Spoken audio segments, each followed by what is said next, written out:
Total federal, state, and local spending on the drug war per year minimum is about $50 billion. That's $136 million per day. That's $5 million an hour. That's $95,000 a minute. That's $1,500 a second.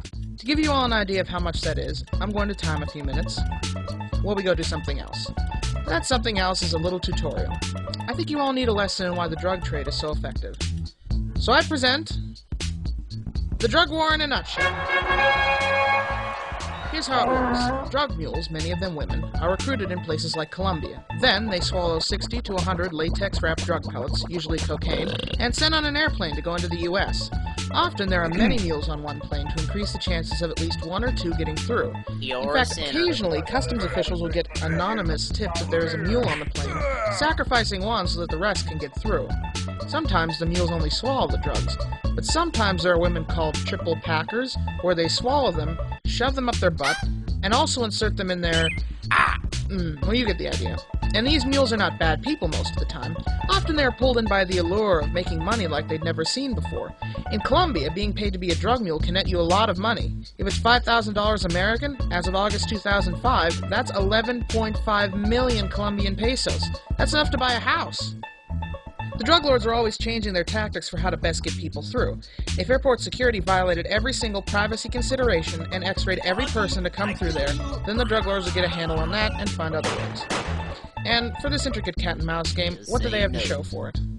According to government survey data, 108.25 million Americans aged 12 or over, 46% of the U.S. population, have used an illicit drug at least once in their lifetimes.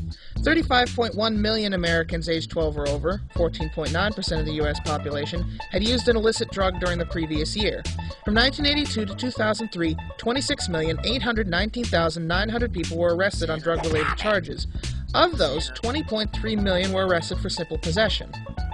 These numbers are increasing exponentially, especially for marijuana. Police arrested an estimated 755,187 persons for marijuana violations in 2003, according to the Federal Bureau of Investigation's annual Uniform Crime Report.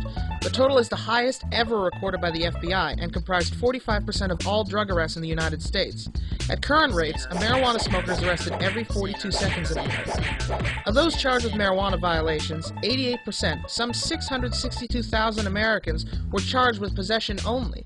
The remaining 92,301 individuals were charged with sale, manufacture, a category that includes all cultivation offenses, even those where the marijuana was being grown for personal or medical use. In past years, approximately 30% of those arrested were aged 19 or younger.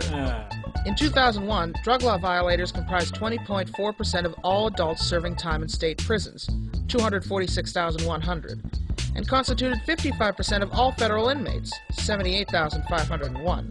The cost to house these offenders? According to the ONDCP, federal spending to incarcerate drug offenders totals nearly $3 billion a year. The UN estimates that illegal drugs are 8% of all international trade. To compare, motor vehicles are a mere 5.3%. Obviously, with hundreds of billions of dollars a year spent worldwide on combating the drug war, people are still finding ways to get what they want. And where do you think a lot of this money is going? Murderous drug cartels, terrorist organizations, and very bad people. One would think that if we were to take the drug trade out of the hands of the black market, out of the hands of terrorists, out of the hands of criminals, and made them government-regulated commodities, which is certainly better than government-attacked commodities, countless billions of terrorist dollars would dry up. And for once, our laws would reflect reality, not our perfect vision of what we want the world to be. Okay, that was 4 minutes. In that time, $380,000 was spent on the war on drugs. Is the government making good use of that money? Well, you tell me.